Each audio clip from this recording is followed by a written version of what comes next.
Welcome to Cineights, where you get to know the best movies and series. Today's video is about top 10 acting performances of all time. I hope you enjoy this video. Be sure to watch until the end because I am sure you will like it. Please subscribe to the channel and like the video.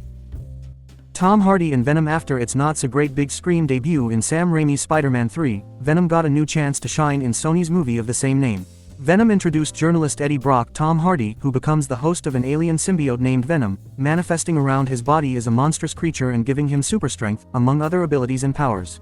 Venom was a critical failure but a box office success, making way for 2 sequels.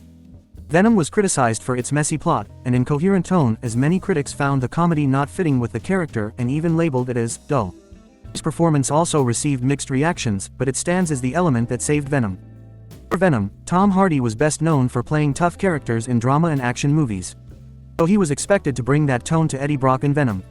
Instead, Hardy brought action and comedy, and Eddie's relationship with Venom was one of the strengths of his performance, so much so that viewers came up with the Simbrock ship. A buddy movie type of dynamic between these two characters, and his performance was the biggest and most pleasant surprise in Venom. Hugh Jackman in X-Men Origins Wolverine. X-Men Origins Wolverine is the 4th installment in the X-Men movie series and the one that kicked off the Wolverine trilogy. As the title says, X-Men Origins. Wolverine explores the origin story of James Howlett aka Wolverine, from his childhood to his time with Team X, his bonding with Adamantium during the Weapon X program, and more. Wolverine was such a mess that Hugh Jackman himself expressed his unhappiness with the final product, and his performance happens to be the best part of the movie. Even with a story that didn't do anything to make viewers truly care for Wolverine, Hugh Jackman managed to carry the entire movie by bringing depth to the character in every stage of his life and through his chemistry with other cast members, particularly Liev Schreiber. Jackman's performance as Wolverine in X-Men Origins. Wolverine is what allowed the trilogy to continue, culminating with the critically acclaimed Logan.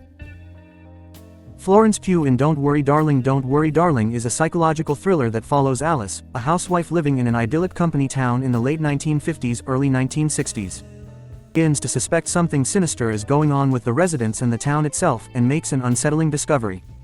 Darling got mixed reviews from critics, but most of them agreed that Pugh's performance was what kept the movie afloat. Pugh brought depth to an otherwise flat and void story and character and made the best out of what she was given to work with, including a not-so-great partner, Harry Styles. In a movie that favored style over substance, Pugh was able to bring a compelling performance that made viewers care for Alice and root for her. Ewan McGregor in Attack of the Clones. Star Wars Episode II. Attack of the Clones is the 2nd installment in the Star Wars prequel trilogy, and sees Obi-Wan Kenobi investigating an assassination attempt on Senator Padme Amidala, while his apprentice Anakin Skywalker was assigned to protect her. Attack of the Clones is often regarded as the weakest entry in the prequel trilogy, but Ewan McGregor was able to bring a charming and exciting performance as Obi-Wan Kenobi even with a messy plot and infamously bad dialogues. McGregor is one of few actors from the Star Wars prequels that consistently delivered a great performance, so much so that he reprised his role as Obi-Wan Kenobi years later in the Disney Plus TV series Obi-Wan Kenobi. Leonardo DiCaprio in The Revenant. DiCaprio is, without question, one of the top actors of any generation with a plethora of amazing performances. So why does this one top the ones in The Aviator, Blood Diamond, The Departed, The Wolf of Wall Street, Catch Me If You Can, Django, Unchained, and the colossally underrated Shutter Island? This one is the only one that I believe no one else could have pulled off to the extent he did. His role as Hugh Glass is not prototypical of most of his work. There's no flashy monologue to steal the spotlight. Probably beyond acting. Leo is legitimately surviving on camera. If at any point during the making of this film, Leo died, I don't think a single human being on the face of the planet would be shocked. Anthony Perkins in Psycho is the stuff of legends. Considering this role is not a typical drama, his performance is more unique than most others with this sort of mainstream recognition. Bates is a horror film icon and perhaps the most memorable character in the entire filmography of the immortal Alfred Hitchcock. Perkins plays the psychotic side and the friendly outer facade of Bates flawlessly. The role has impact and was a trailblazer for the horror genre. Portraying psychosis, but also as a sympathetic antagonist who is a victim of his own life, is very difficult to do. In order to sell one of those, you must overcommit to that aspect and the other suffers. In Perkins' portrayal, there is balance. And this performance came at a time when many of the themes explored were groundbreaking. I mean, he was an on-screen murderer who was abused by his mother at a time when flushing a toilet and having a man and woman share a bed was still taboo. It's a special performance to pull that off. Kathy Bates in Misery. We are going back to back. That's right. We have got our second batshit crazy woman in a row. I'll call that a streak at this point. Kathy Bates's performance is one of legends. Not because of any ridiculous method acting, but simply because of how effective she was as an antagonist. Annie Wilkes still makes me shiver whenever I see her on screen. She is the ultimate stan and is totally unhinged. She rescues her favorite author, Paul Sheldon, after a car accident and holds his life hostage until he writes her favorite character back to life. Claims she loves Paul but she brutalizes him on camera. On top of all of that, she is a serial killer. Paul discovers that she has committed a series of murders throughout the years but got away with them, which just makes her presence so suspense-inducing.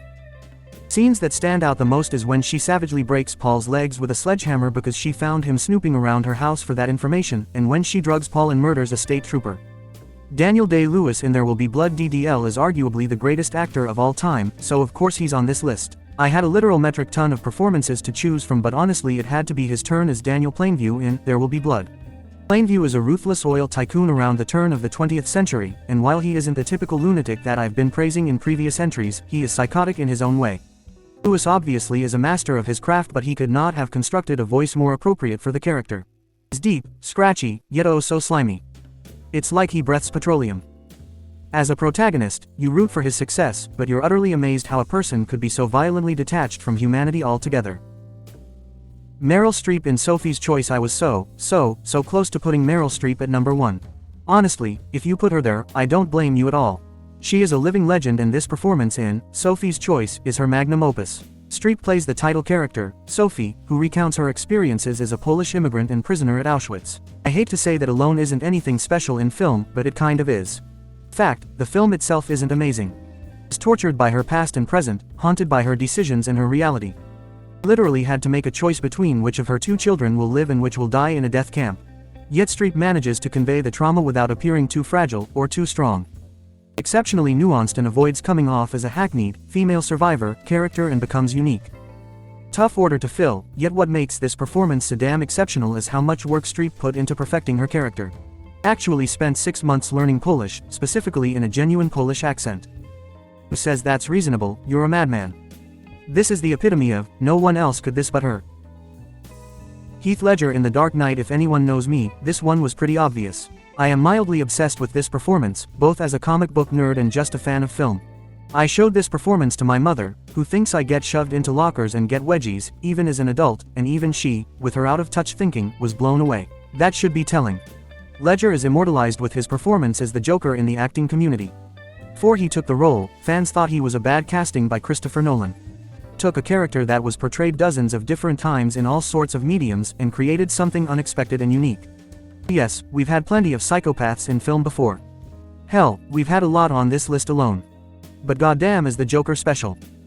For those who haven't seen the film, the Joker is a mix of Alex DeLarge and Verbal Kint from The Usual Suspects. Kind of chaos that is under control. Film, the Joker keeps insisting he is not crazy, and he very well might not be. Definitely a violent sociopath, but he's so calculating and has legitimate worldviews.